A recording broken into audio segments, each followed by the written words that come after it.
Great. Welcome to today's webinar, the why, what, and how of lifting up diverse family voices in Head Start programs. So welcome, everyone. This webinar is a special presentation brought to you by ParentGauge and Ready for K. As experts in the area of family engagement in Head Start, our two teams have been working together to bring the power of enhanced data-driven decision-making to your programs. Our tools serve different purposes, but are strongly complementary when it comes to both implementing and measuring your parent engagement efforts. Today, we will explore how integrating family voice helps programs meet Head Start performance standards and the unique role that you all play in this process.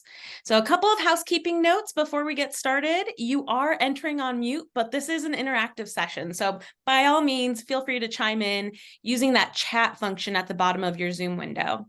Any questions that you have throughout the presentation, go ahead and add them to the chat. We are reserving time at the end to answer those questions, and we'll collect them along the way. And this is a recorded session. The recording and slides will be available on the webpage after the webinar. We'll also be sending you a certificate of attendance via email. Now, at this time, we invite you to introduce yourself in the chat. Please add where you're zooming in from, how many years you've been working with children and families. And Fran from Parent Powered is going to go in and add all of those years up so we can see how many years of experience we have collectively. As for me, I'm Sandy Oseguera, NHSA's Senior Data Product Manager, and I'm chiming in today from Salt Lake City, Utah. I know we have other Utah folks in chiming in today too. I've spent the last 5.5 years in data analytics and actually spent the 5 years before that as a family service worker. So I have some insight into what the user experience should look like and what really does work out there in the field. I spend a lot of my time with NHSA working on our data products like ParentGauge, which we'll delve into here today. And with that, I'll turn it over to my co-presenter, Mallory.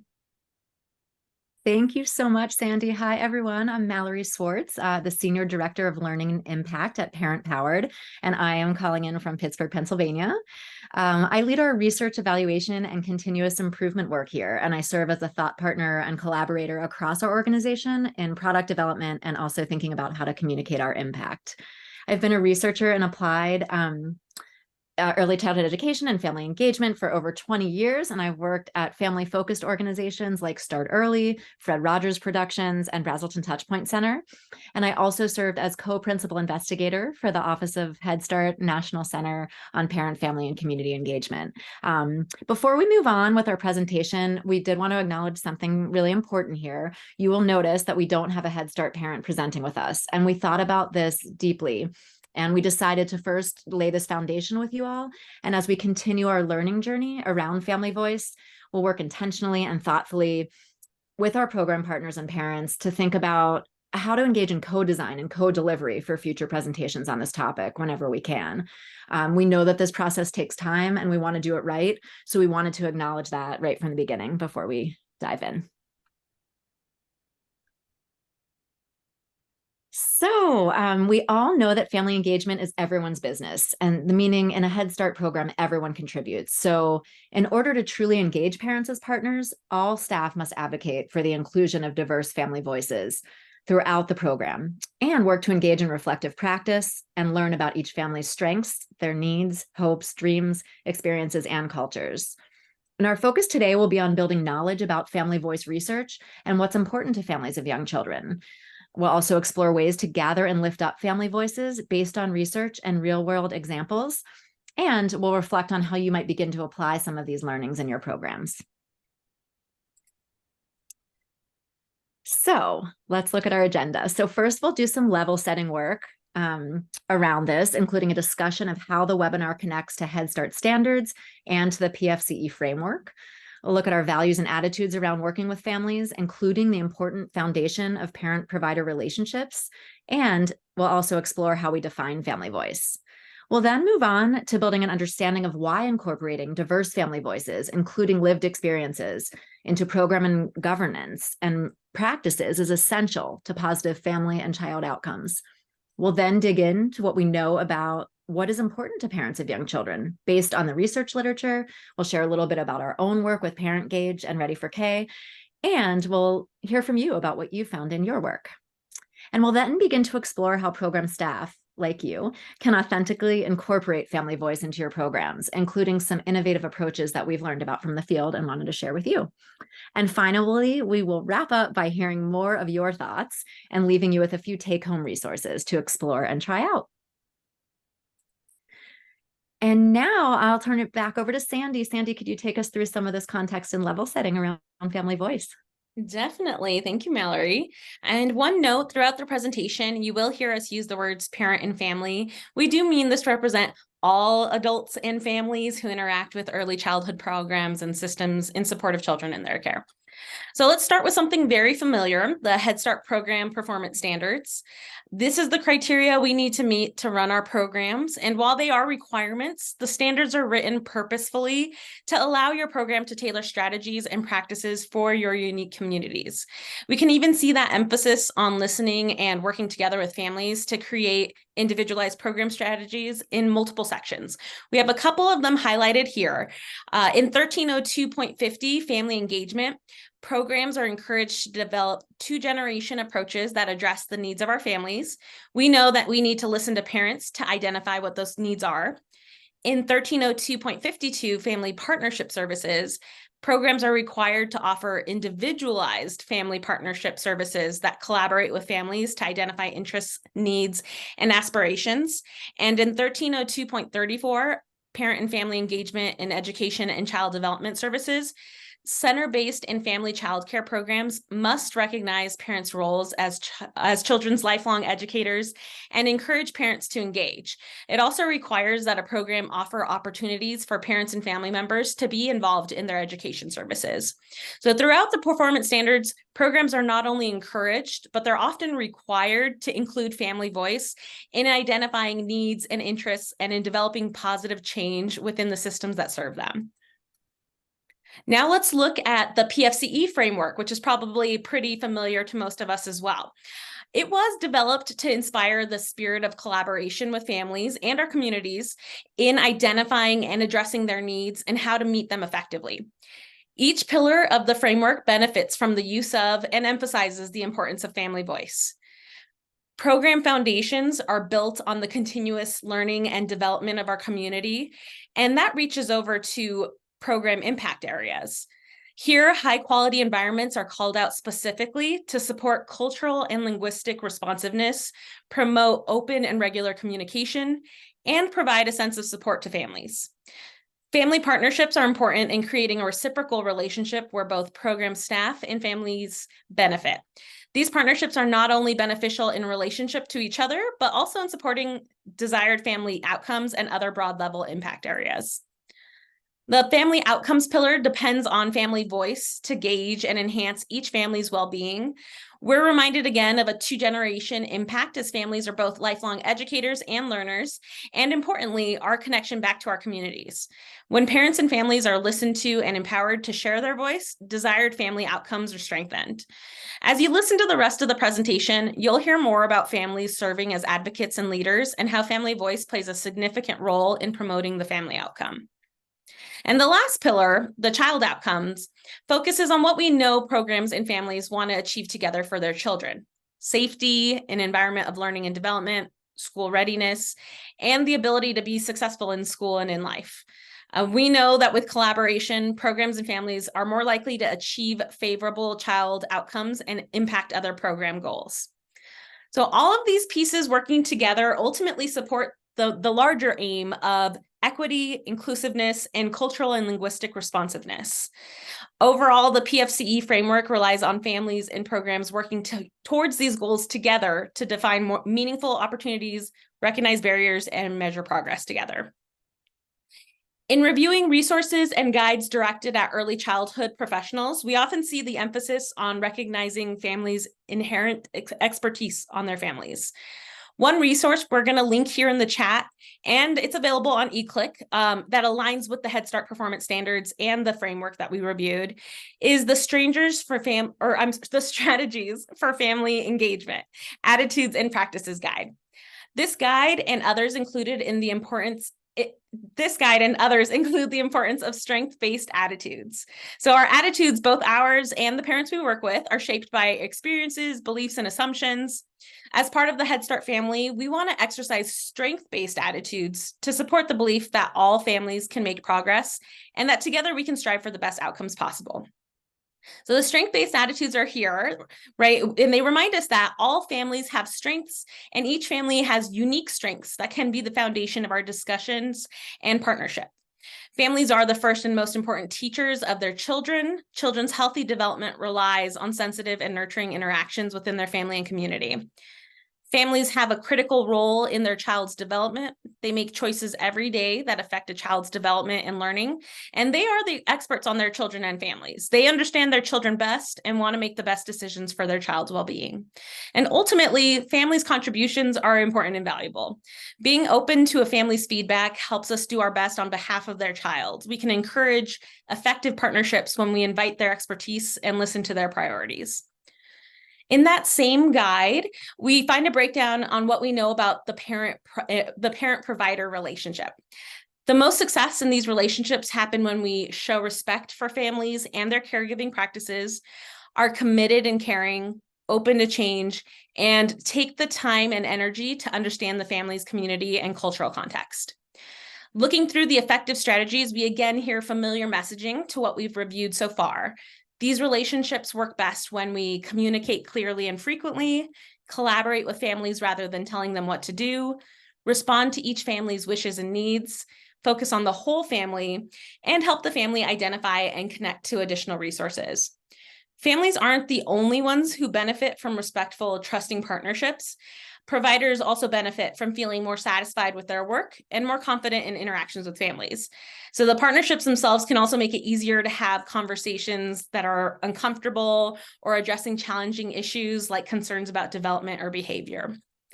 Now that we've reviewed the importance of your relationship to the families you serve and how the concept of family voice is already included in the standards and resources you currently use, let's turn it back over to Mallory so we can go into how we define family voice.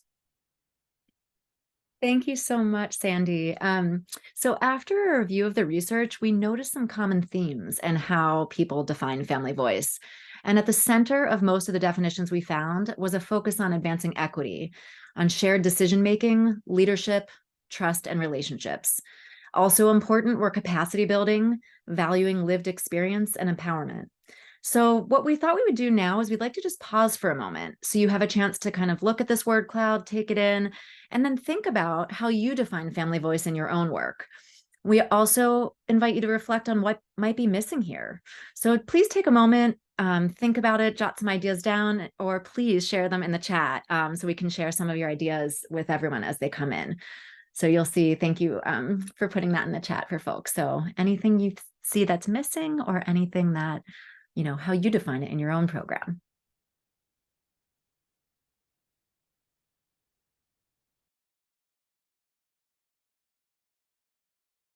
Collaboration. Thank you, individuality. Thank you, Erin and Stephanie.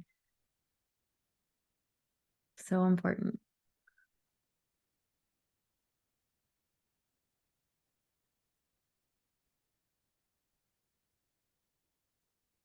Team building, open door policy. Yeah.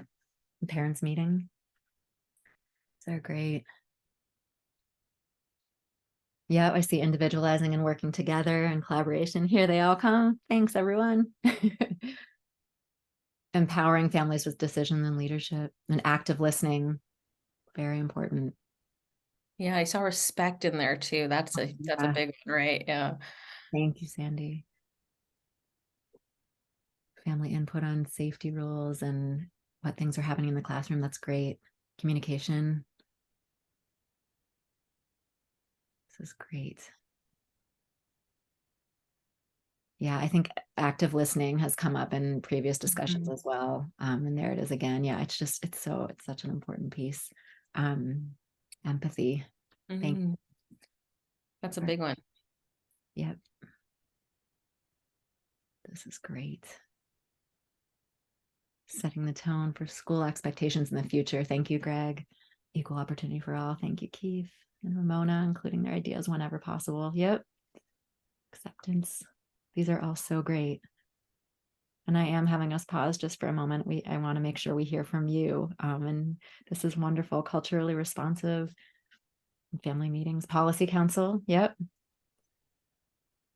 Yeah, that's great. Awesome. These are wonderful. Feel free to keep chatting in. Thank you so much for sharing. So we see Family Voice also as providing, oh, I love that. Sorry, I had to stop for a minute. The father and father figure input is wonderful. So we see Family Voice as providing intentional and regular opportunities for families to share their needs, their wants, and their experiences, and to build relationships and inspire positive change within the systems that serve them. And so parent voice and leadership are key for systems, policies, and programs to be equitable and effective for all families. And I think some of you mentioned that as well. I see more coming in. This is great. So we'll talk about this a little bit more as we move along in our presentation as well.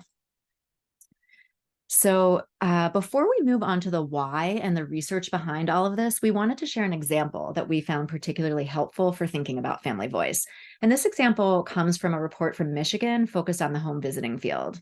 They describe a continuum when it comes to family voice and leadership. And what I found to be really interesting, and I hope you do as well, is that family voice is not just seen as an end goal or as synonymous with leadership, but rather the authors state that as you move along this continuum, family voice grows in both complexity and in impact, and it's integrated at both the individual and the systems level.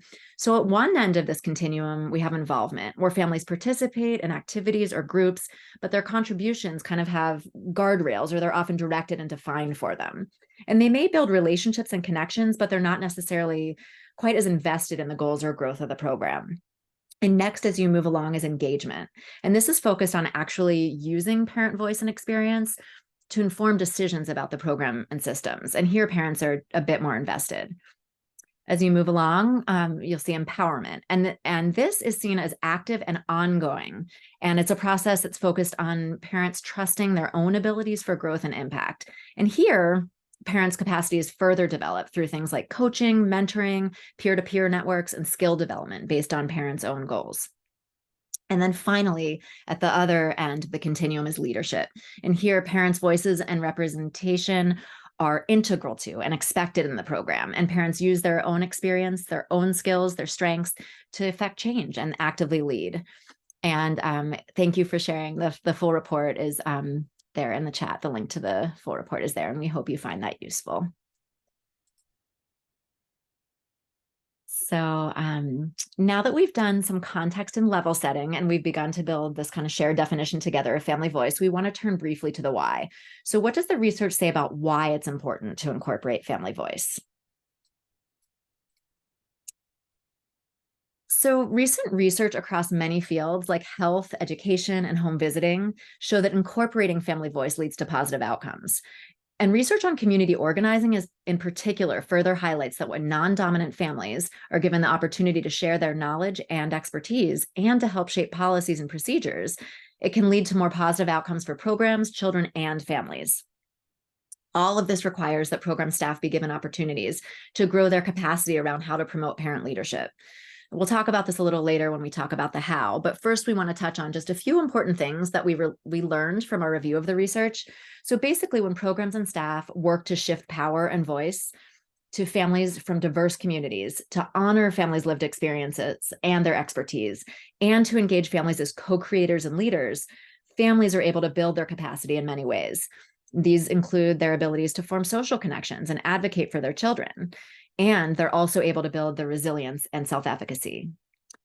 And finally, research has shown that this enhanced capacity for parents and bringing together of diverse individuals improves parent-child relationships, children's success in school and in life, as well as program quality and educational equity. So now that we've covered the why that it's important to include diverse family voices, we want to move on to what we've learned about what's important to families of young children in particular. So we reviewed the research or recent research, and over the past 8 years or so, We looked at some studies during and after the pandemic, and parents of young children cited a variety of things as important to them and their goals for themselves and their families.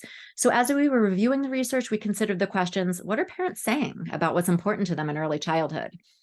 And what are their hopes and dreams for their children? And what do they want to know more about? We wanted to share some high level takeaways from the literature and the reports that we reviewed. One thing I did want to note before going into kind of the overall themes is that these findings are aggregated across diverse samples of families. So a really important next step would be to dig more deeply into research with particular groups or communities to consider how things are the same or different across and within those communities themselves. Overall, we learned that parents care deeply about children's safety, their health, and their well-being. Parents want their children to find success and stability and fulfillment in school and life.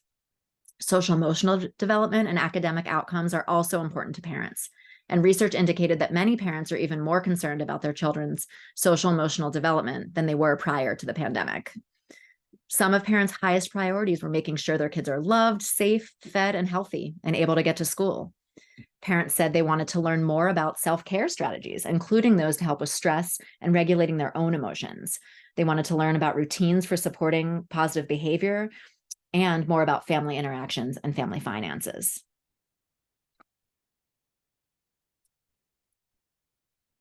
So in addition to reviewing the research, we took a look at our own data from Ready for K families. And for those of you who are not familiar with our work, Ready for K is an evidence-based family engagement curriculum that's delivered to parents by text. And every quarter we survey parents and we ask a variety of questions around different aspects of development and parenting and what they find most valuable about our product and the resources we provide. Over the last several years, we've received tens of thousands of open-ended responses and I think it was about 9,000 just in our latest survey. We took a deep dive into our data, and the themes listed on this slide emerged as the most prevalent in parents' responses. And as you'll see, they're quite similar to what we found in the overarching research that we just talked about. Parents especially appreciated ideas to support their children's development. For example, one parent said, "I appreciate the ideas on helping to get through difficult behaviors and on-child development." They also appreciated reminders to take care of themselves and the helpfulness of community and social supports. For example, one parent said, "I appreciate the reminders to slow down and to take care of myself and to enjoy my kids and where they are now." Sandy, do you want to tell us a little bit about what Parent Gauge families had to say as well? Definitely. So Parent Gauge is a tool some programs use to guide an interview between parents and their Head Start providers. And then they use the interview results to inform program strategies and goals. So our users conduct about 40,000 interviews a year when we aggregate all of that together, where they ask families questions like, tell me how the program has helped you and your family. When we looked at all of the national responses, most parents are talking about all of you, the staff at their program. In response to that particular question, tell me how the program has helped you and your family. Parents are most commonly bringing up how comfortable staff made them feel, how their program created a welcoming environment, and how important those connections to program staff have been to their families. When we looked at the responses to the question, what could the program do differently to better help you and your family? One of the most common responses is more interaction with other families. Parent Gauge families are telling us how important community is to them, from staff to the other families attending their program. We also receive a lot of responses echoing the results we've been going over together. Families care about feeling empowered, quality of education, and creating a successful path for their children's success. So earlier we asked how many years you've been working with children and families, and Fran has added that up to be over 600 years altogether. So altogether, more than 600 years of experience in the chat today. So with that in mind, we want to hear from your perspective too. What's important to the families in your program? So go ahead, use that chat function at the bottom there, and let us know, are you hearing similar results to what we're seeing in our surveys? What are your families saying is important? And we'll give this a couple minutes here, so go ahead. Oh, tribal language and culture from Stacy Cash. That's huge. Diversity. Yes, definitely. Kindergarten readiness. Yes, that's the big one, right? That's a big mission there that we have. Inclusion. Yes. Being included in program decisions. economic stability, access to a mixed delivery system of programs. That's especially at the forefront right now in this post-COVID world, right? Understanding and acceptance, health, having a voice, knowing that they aren't being judged and that they are valued. Love that. That's what we're all about today. Empowering them with tools to continue learning at home, that their child is heard and respected, education as a whole and being kindergarten ready. So many great ones here. Yes. A sense of community. Yeah, that's such a big one. We kept seeing that across, even in questions where we're not directly asking, something like that. We still see that community is so often brought up in my work. Access to resources in the Head Start community, connecting to valuable local resources. Yes, these are so great. Planning healthy meals. Yes, definitely. That is so important. Perfect. Thank you so much for chiming in. We love to hear it. Love to hear that a lot of these are what we're seeing across the board, but also some of them are specific to where we're at, right?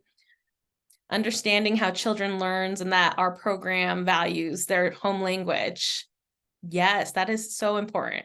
And like, as somebody who had a home language that was different from what I saw at school, it's like, personally, that was such a huge one that to keep in mind there. Living imperfectly is perfect. That's just a great thing to live by there. Love that. All right. Well, feel free to keep entering those in there. We love this. I know me and Mallory like to look back through the chat results also because we're just like, there's so many great ideas that come in here. So let's explore how we can use that feedback that we've already been gathering, that we're seeing across our various roles. And let's see how we can use that. And Mallory, I'll take it back to you there.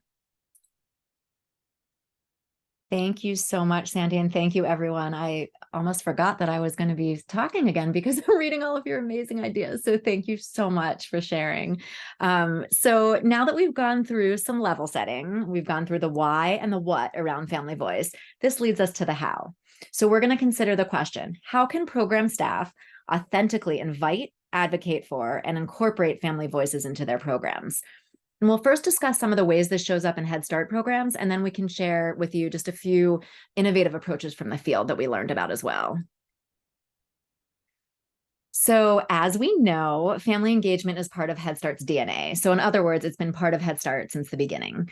And over the past decade, the National Center on Parent, Family, and Community Engagement has created several resources that highlight specific practices around family engagement, a couple of which Sandy had talked to you about earlier. And many of these do focus on supporting parent leadership.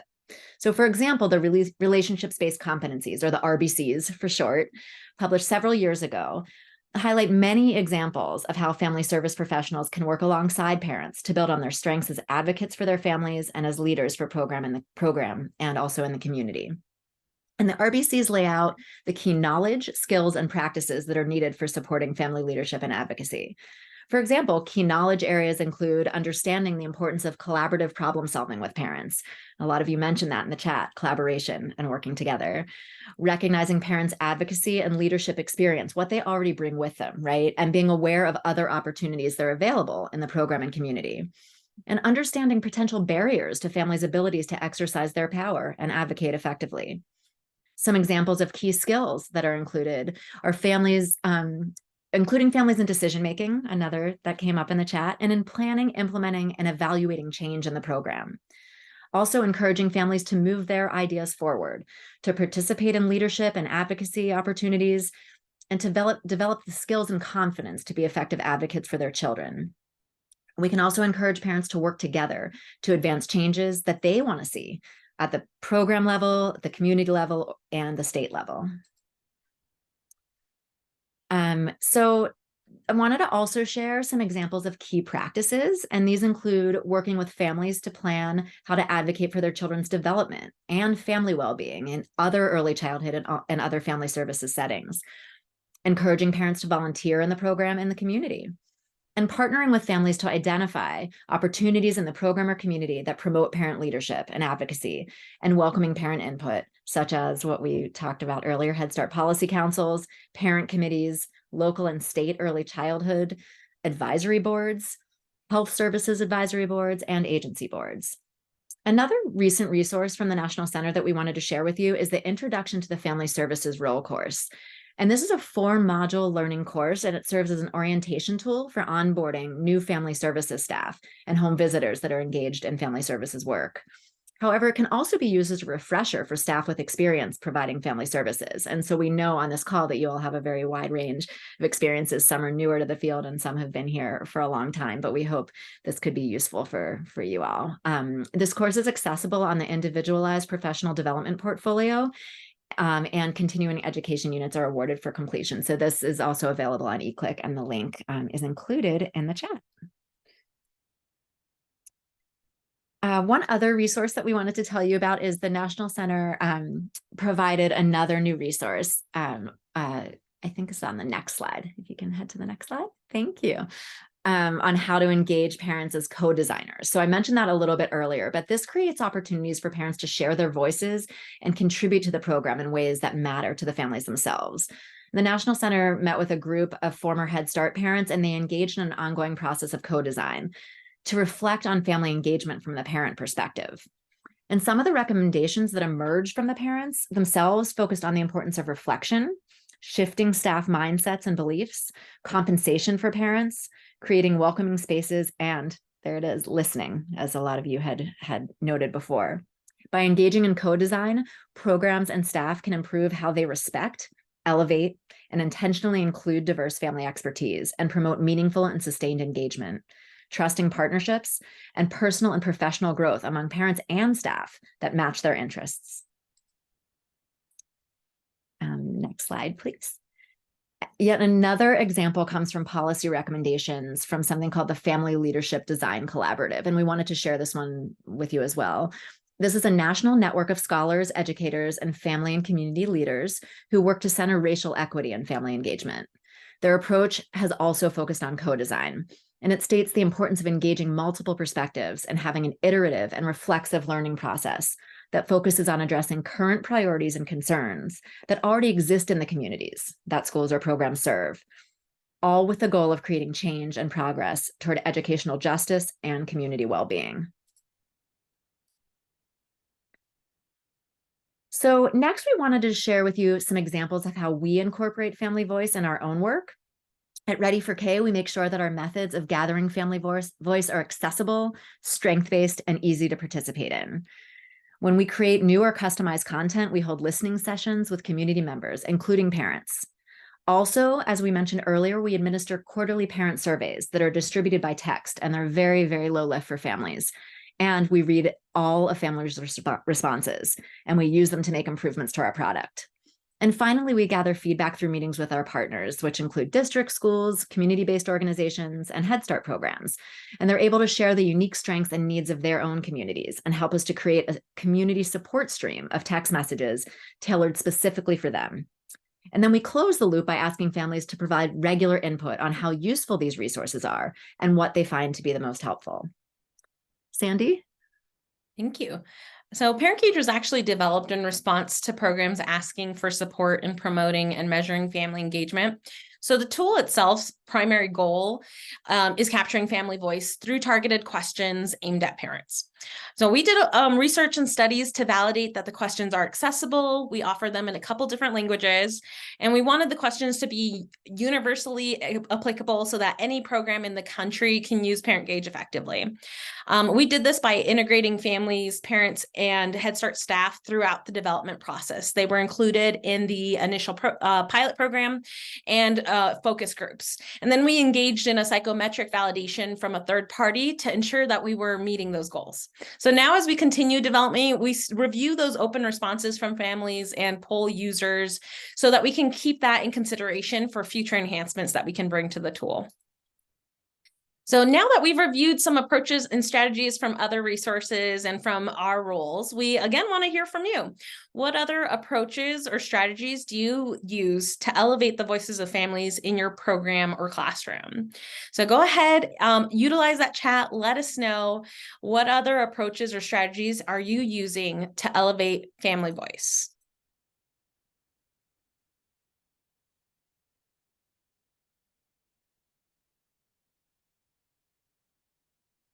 Transition interviews. Yeah, that sounds like a powerful one.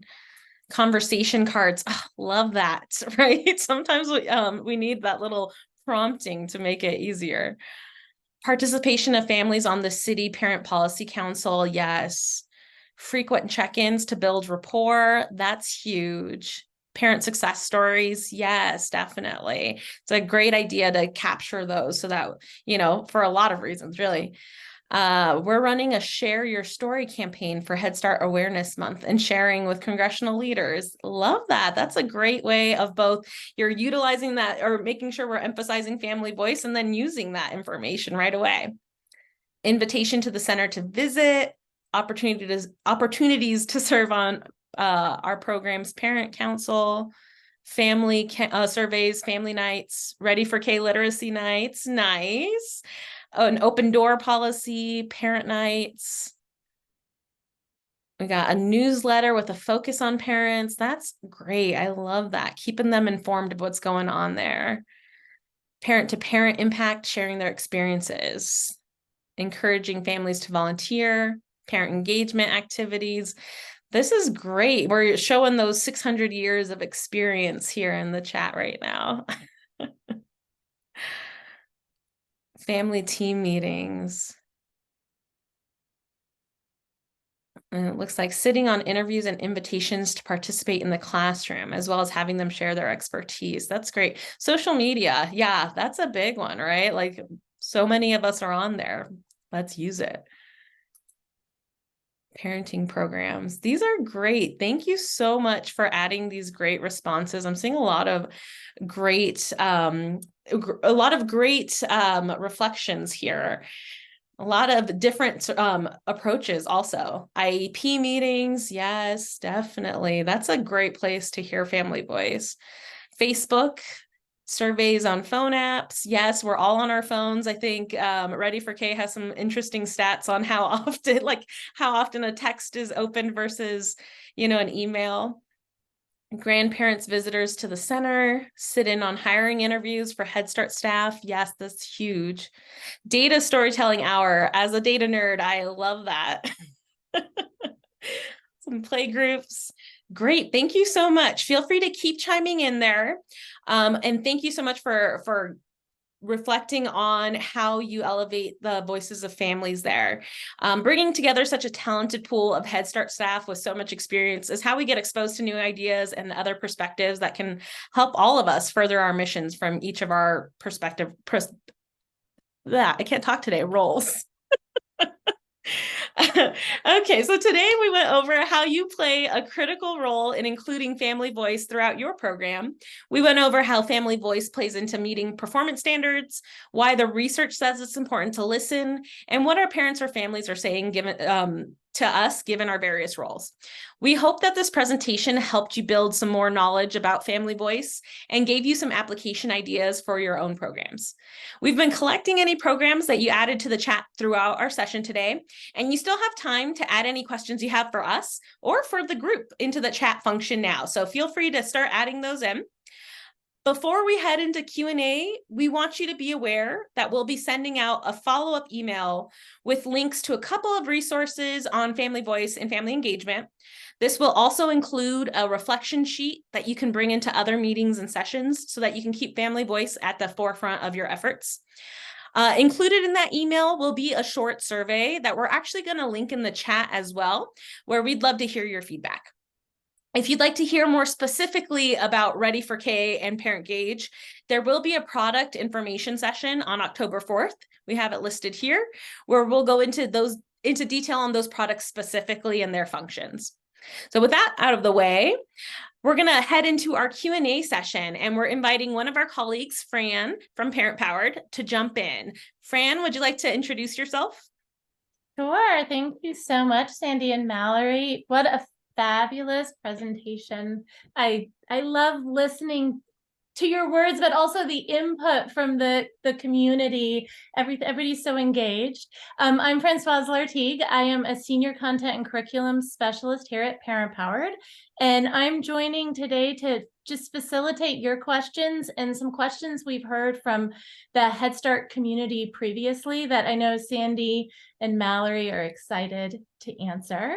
So just a reminder, if questions do pop up, just pop them in the chat and I will be able to pass them on to Sandy and Mallory to answer. I think we'll first get started today with something that we've heard from the Head Start community in the past, and that's how can interdisciplinary teams like family support staff and classroom teachers really work together on prioritizing family voice? Yeah, and as we're talking, I've been thinking about this one a lot, but I would love, love, love to hear if you all have any thoughts. So feel free to, if you have responses to this question too, please feel free to put them in the chat. But I think about this a lot, right? Because I tend to see, and over the years of working in this field, that family services professionals often wear, I was going to say like 8,000 hats. That might be a little of an exaggeration, but not much, right? Like they serve so many different purposes. Often being asked to fill in classrooms, making sure to talk with families about their goals, to get all the paperwork done. There's just so many things to be done, right? So thinking about, how to work together around family voice is something that can help, right? It can help across the program. So strategies we've heard about before is teachers might have, the opportunity to see families every day at drop off and pick up, or they might have family classroom meetings, which is another innovative approach that they did. But basically to use those meeting times to talk together about particular families, and then what strategies are working and what are not working, right? And there might be a strategy that's working really well in one classroom and not so well in another, but just to keep that communication going between family support professionals as well as teachers. And then try to build things into routines that already exist, right? Because you don't have enough time, right? Like there's never enough time. So what routines already exist as far as meetings go, as far as the way that communication works across staff in your program, how can you take advantage of some of those to talk about some of these strategies?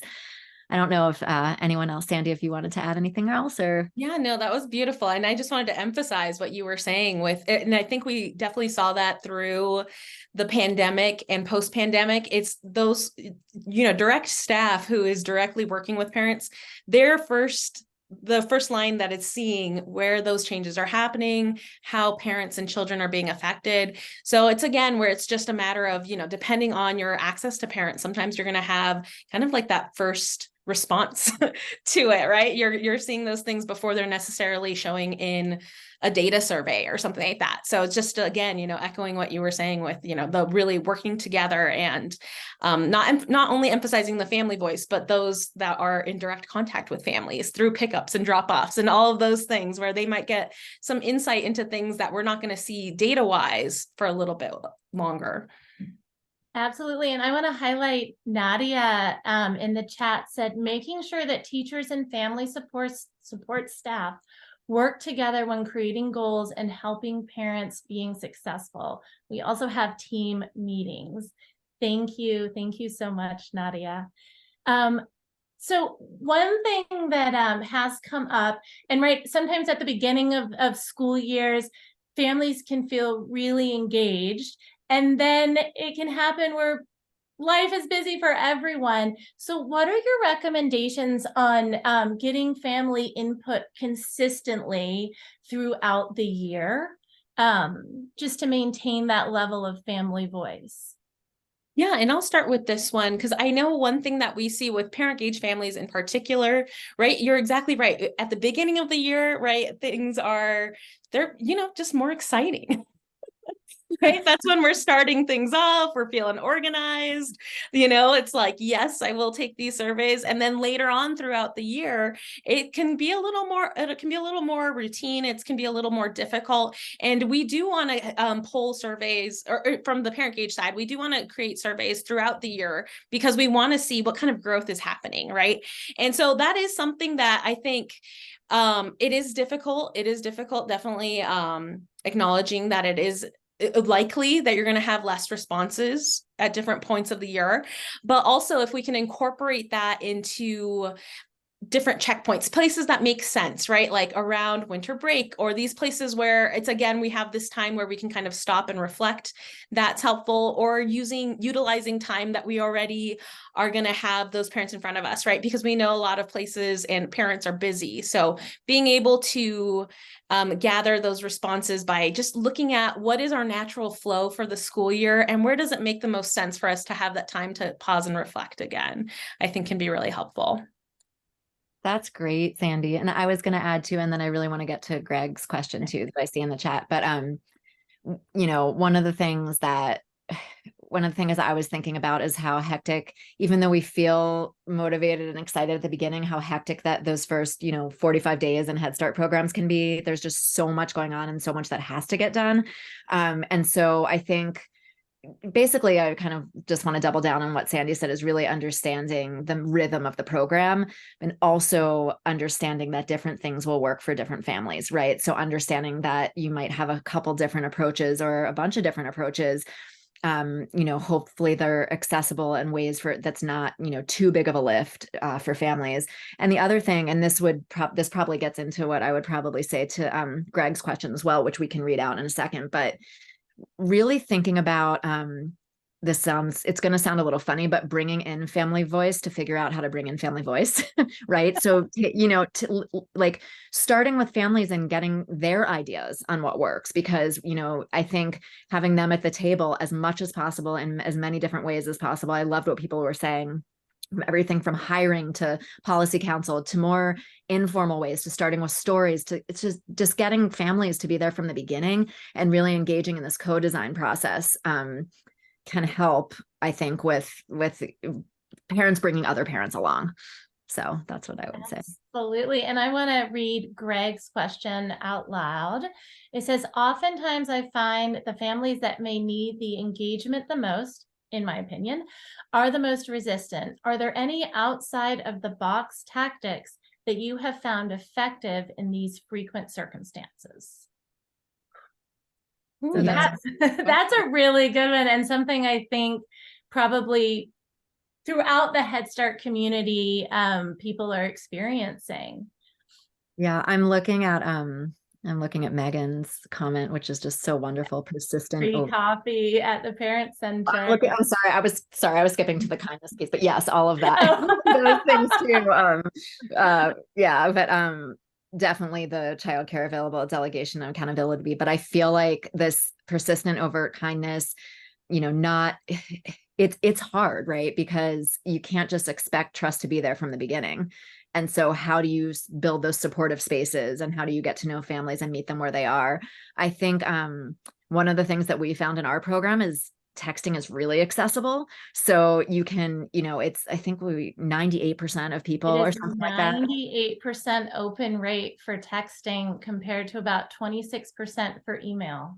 Yeah. And especially for, you know, I think some younger parents, this is just a really easy way for them to think about how to support their child's learning at home, but also can be another way. You know, family engagement can look a lot of different ways, right? And if there's something that they found that was, even it's a little nugget of something that they found that they could make a difference with their child, they might, you know, be, you know, excited to talk to you about that. The other thing I was thinking too, for families with more non-traditional schedules, and this is not going to work for everyone. Again, you have to be, you know, flexible, is we had something that was really successful where we did like a parent-child activity at drop off or pickup. Now, some of you might be looking at me like I'm crazy because no one who has time, right? Like people are running in and out and families have places to be. But for those families who might not have those kind of 9 to 5 schedules or whatever their schedule is, if you have a little activity that you've already done with the kids and that they want to show their parents how to do it, and this can be something really simple, you know, anything that your kids have enjoyed, they can show their families. That has actually been a really nice way to do things, just, you know, for families that may be able to do that. Now, again, that is not going to work for families who have more set hours, but I want to take a moment to call out Stacy's comment. Sometimes if one staff member cannot make headway, we will try another staff, whoever the family develops trust with. And that point of connection is so important. And I feel like Ramona sort of hits the nail on the head when she's, be your authentic self. Families can tell when you're being genuine, and it's more easy to connect with someone who is being genuine. Can I add one? Fran, can I add one thing that made me think of?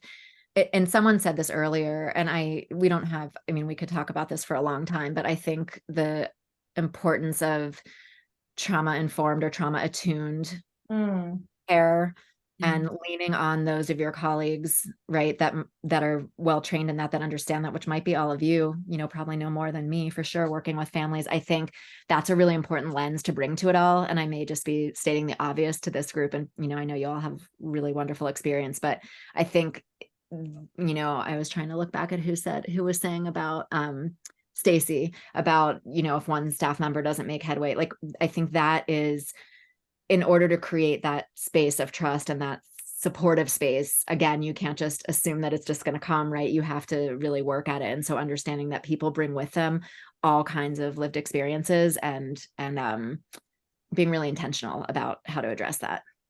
That's all I wanted to add. Absolutely. And we're gonna switch gears and talk a little bit about data. So what kind of data can you review in identifying goals around family voice? What are those pieces of the puzzle that you look at?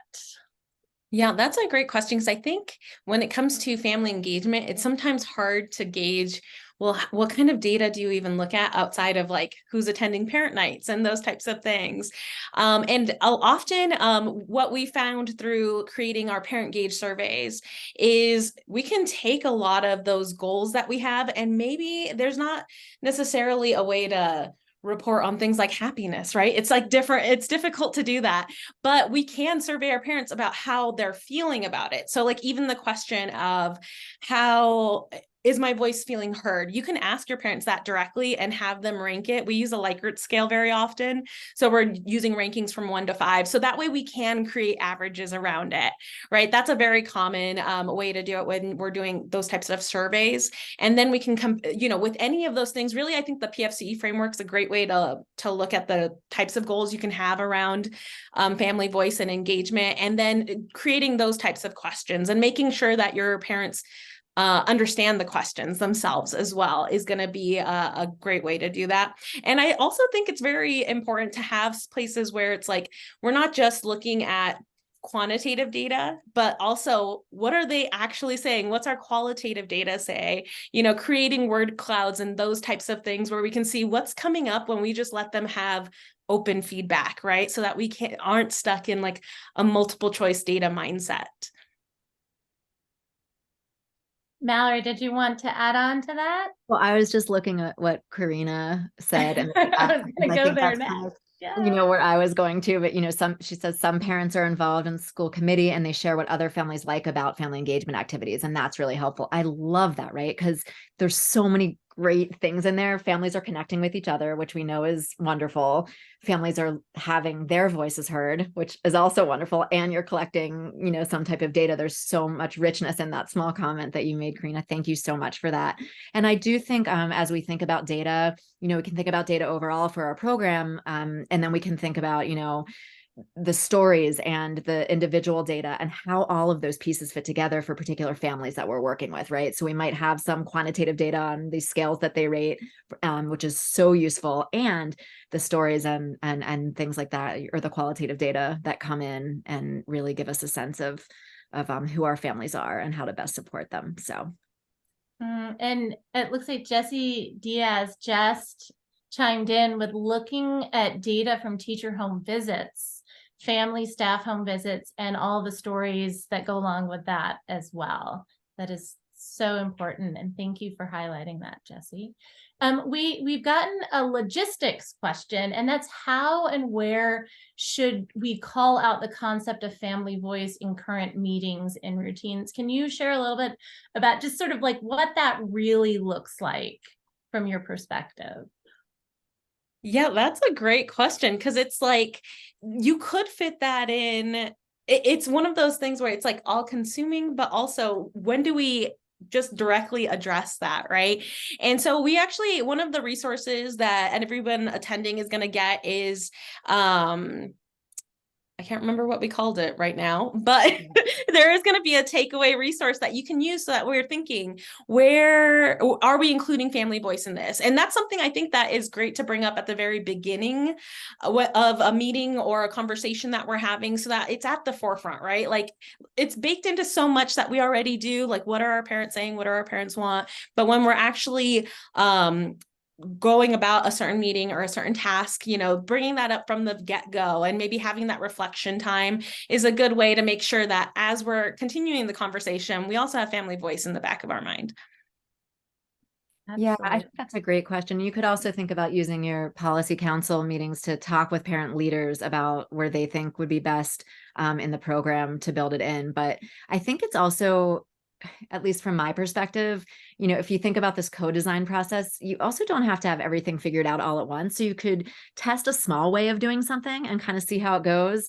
And then maybe it doesn't work, right? And then try another one. So I think bringing parents in from the beginning to co-design what those things you might want to try, like do those little tests and see. I know that in a lot of the data materials that you have that you have access to from the National Center, there are things around plan, do, study, act cycles and how to use data for that. But like, you can use that for you could use it for this too, right? Like, let's test this small way of building in the family voice piece and learn from that together and keep iterating on it. I like that. Growing, changing, and evolving with family voice. Might be another webinar. Oh, I love that. So unless I see a question pop up in the chat in the next probably about 30 or so seconds, we're going to wrap up today. And so should you want to get in touch with either Sandy or Mallory, we're going to pop their information up on the screen. And I bet we can probably pop it in the chat as well. But thank you so very much for joining us today, and have a great rest of your day. Sandy and Mallory, I'll turn it over to you for a final farewell. Yeah, thank you all for joining in today. And yeah, like Fran mentioned, our contact info is there. By all means, feel free to shoot us an email if you have any additional questions that pop up after the fact. And thank you so much for joining. Thank you, everyone. It was wonderful to be with you all today.